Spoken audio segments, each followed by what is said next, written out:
The Clippers were able to have one of the better off seasons in the NBA.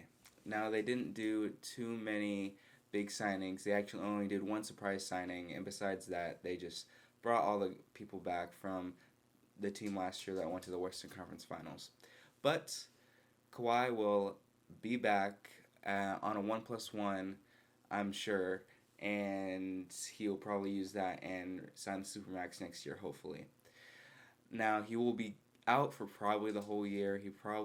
They say he might come back like before the playoffs, but it's a 50-50 chance that he even plays. He might just want to rehab straight through the playoffs, which I think that's what they're probably expecting to happen. But they're just hoping that they can get him on that 5-year next year. So they re-signed Reggie Jackson for $22 million over 2 years, 11 per, and he was the surprising star for their team that went deep in the playoffs last year.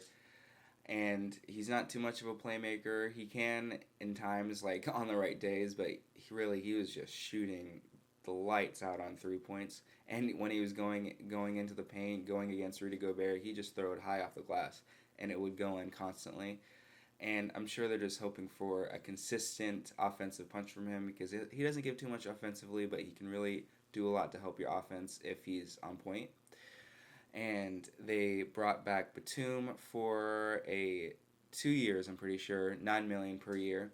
And he just is actually, as the Olympics are wrapping up, he was a big piece of the French team that beat Slovenia because he blocked Luka's shot the last second, and they gave the Americans a good fight in that gold medal game. But he's just the complete glue guy for the team. He kept making big threes in the playoffs when they needed a big three, and he can just defend almost all the positions. So he's a great pickup for them.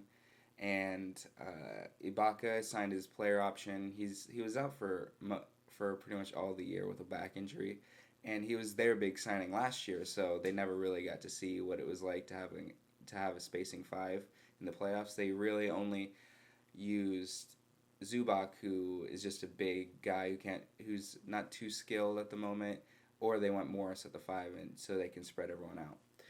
And the surprise signing was Justice Winslow. I'm sure he right now is the replacement for Kawhi. He hasn't played too much in the past few years because of injury, but when he was playing, he really had good production on the Miami Heat. On the Grizzlies, not so much. I don't think, but he's a really solid defender and has good playmaking for his size. So, and then they also drafted Keon Johnson with the 21st overall pick. They moved up in the draft, and they also grabbed Jason Preston and BJ Boston. I don't know too much about Preston and Boston.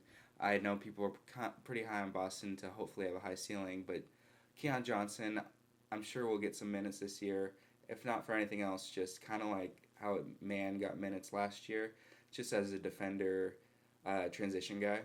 Now, I wrote down the depth charts that I think they'll be using. As a big Clippers fan, I'm pretty familiar with all the sets they like to run, with who they like to play together. And this is what I came up with, that it was Reggie, Man, Paul George, Morris Ibaka for the starters. Beverly, Kennard, Winslow or Keon Johnson, Batum, and Zubac for the second unit. And then just as the reserve guys, Rondo, Preston, and Boston. Now, Rondo as a reserve guy seems a little weird, but he wasn't as productive as I'm sure Lou or any of the Clippers front office thought he would be. But as a off the court coach, I'm sure they like that role just to give their players extra insight because he can see a lot of things that other players can't. And on the first unit, I'm sure they're just going to be running through Paul George.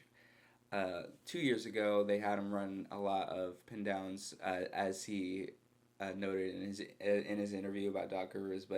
And last year they let him handle the ball a lot more and be more of a point guard, and it really suited him. And now I'm sure they even want it more because now Kawhi will take away less touches from his from the post where he usually likes the ball, or he'll just run pick and roll. So I'm sure they're gonna look for Reggie Moore and Man to have upgraded playmaking role because he's actually has a good eye for passing. He's just a smart overall ball player, and his shot is coming along pretty well. So I'm looking for Man to take a pretty big step, and really excited to watch this squad.